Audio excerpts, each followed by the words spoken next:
بله اینم از مجموعه تفریح ورزشی توچال که امشب اومدیم اینجا یه سری بزنیم ببینیم توچال چه خبره. من خودم تا حالا توچال نیومدم، خیلی دوست دارم ببینم توچال، بریم با هم ببینیم.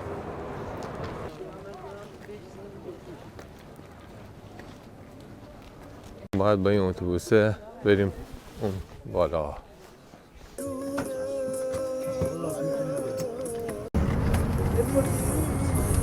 آقا راننده لایکش از همه جاش باده بود حتی هر کی که باشه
میخوام نوشیدنی بخورم، میدونم تو چایی نمی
بیا من سرفه نمیام.